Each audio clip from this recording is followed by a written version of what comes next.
Hello everybody, back here at the trench, and Justin and I used a transit, did our best to use a transit to verify that there was indeed a downward slope from the tires going out to that first corner. Once we verified that, I put a hose in the end and turned it on, and we have water running out the end, down at the end of the yard. So I'd call that a success. We're now going to use another pack of the Sika Post Fix, which I couldn't remember the name of that the other day, to seal up the hole that's still left in the trench. And then I think we can bury the trench, fill in the trench. Are you going? Yeah. Oh, I thought it made a badoop. No. All right, everybody, this is the Sika Post Fix. I'm gonna activate this and pour it as close as I can get it down into the, up against the tire wall. All you do, the instructions say, is to burst the seal. And it tells you to do it in a 90-degree, up against a 90-degree angle, switching it back and forth. But down in this trench, I don't have a 90-degree angle to swish it against. So I'm just trying to mix it as best as I can. I believe it says to do that for about 10 seconds. And then you cut the corner off. Be sure to wear your gloves, it says. And then try to pour this down in into the crevice.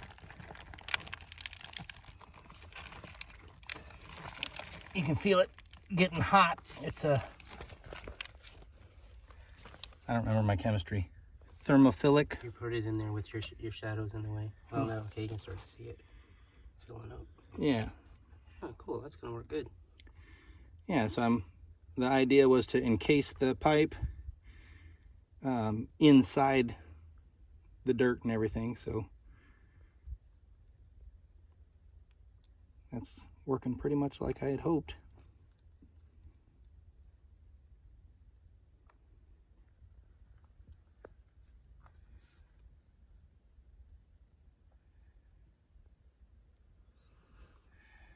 And then once this is finished, once it's fully set, we'll just fill it in with dirt.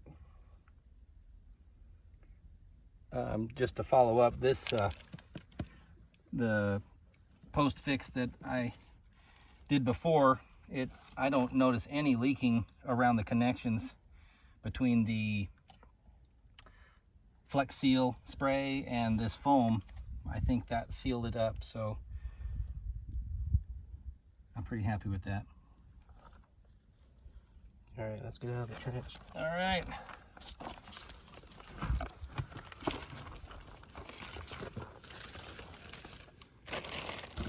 Good morning, everybody. Matthew Zellars here. So I've had to re-dig out the east side of the tire wall, excuse me, to accomplish the inside French drain on the east side room that has tires in it. So I used a skid steer, not quite as efficient as an excavator in doing this type of work, but it did the trick.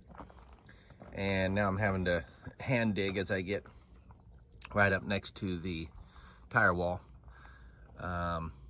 Anyway, I'm looking to hit that pipe, and then we'll do the same thing we did on the other side. Dig a hole just underneath two tires, where two tires meet, at the far side of the room. I'll show you that later. And punch out here and connect up to the rest of the French drain that's going out. Well, here we are, down in the trenches again, on the east, is this the east side? Yeah, east side. And this one really kicked our tail. How long did it take, Justin? I don't know, 5 hours? Yeah, I don't know if you can see Justin. Go down the hole. The camera, can you go down further? Oh, let me see if I can get in there. There's There's your hand. Yee! We finally broke through. It was like a prison break. So we just have to level it out, make sure it slopes a little bit down, connect the interior and exterior pipes together with, you can't see it. There's the pipe I just put in the other day. Have to dig that back up and put a T in there, and then it'll just continue to go out back over where it was next to the shop. That's hard work, people. Good morning, everybody. Back out at the Earthship on the east side trench. We had to completely take out our second attempt because when we did the test with the hose inside, there was a T right here. I believe I showed you the foam that we were doing there. You know, we had the water running for probably a total of, I mean, over the course of testing it several times, we had it on like 10 minutes, then 15 minutes, then like 20 minutes a different time. And the end of the pipe was out here at the end of the trench. No water ever came out to the end of this trench. So we took the transit back out, you know, redug it up, took the transit out, and discovered that the far end is actually like half an inch higher than, you know, just right over here where the pipe comes out from the tire wall. I don't know how that happened, because when we measured it the first time, our measurements said it was 4 inches lower at the other end. Anyway, live and learn. Measure twice, dig once. I think that's a new saying. So we suspect that the water was just flowing directly from outside the tire wall here and just going right into the green pipe. So we're going to separate those two pipes down to about here, where we know it's significantly lower, and we've purchased a Y coupler.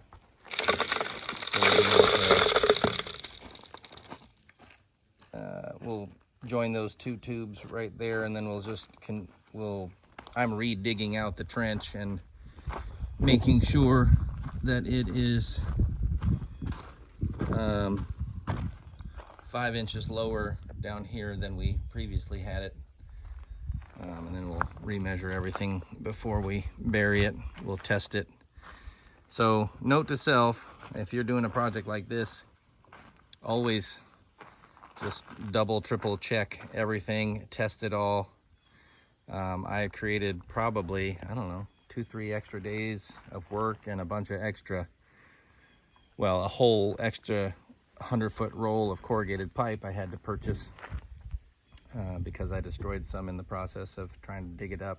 It's very hard to be, you know, surgically precise with an excavator, and you're trying to be as efficient with your time, so you're wanting to use the excavator for as much of the digging as possible so you don't break your back and you end up snagging the pipe. So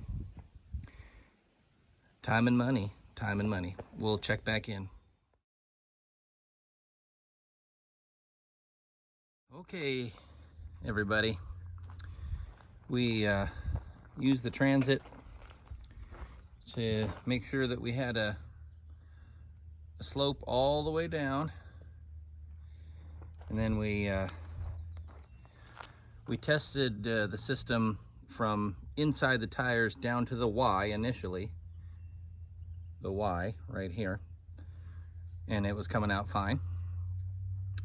And then once we leveled the, or not leveled, but made sure the trench had proper slope, an even slope, we, while it was still disconnected, we did this end, tested this end, water came out, connected the end, went back inside, and just finished the water test, the final water test, and it came out the other end. So I think that means we're good to go. So we're gonna foam it and bury it, and hopefully that's the last we ever hear about the French drain.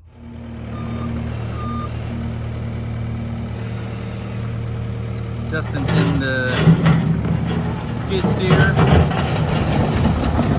and we're filling the trench back in. We went ahead and did the foam in multiple places.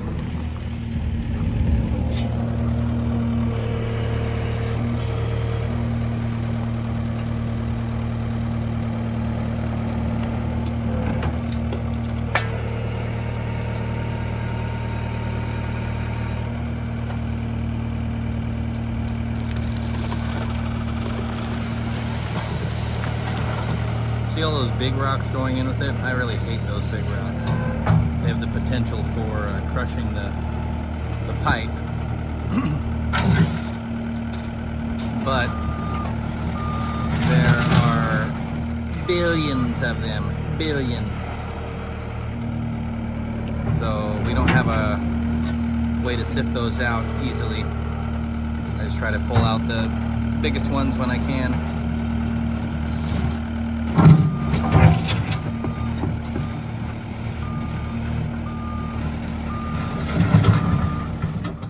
Okay, everybody, it's the end of the day, and we have reburied the side of the house in the trench, and Justin and I have decided to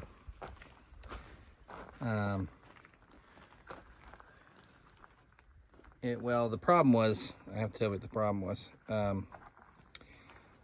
This green pipe is higher than where the corrugated pipe comes out,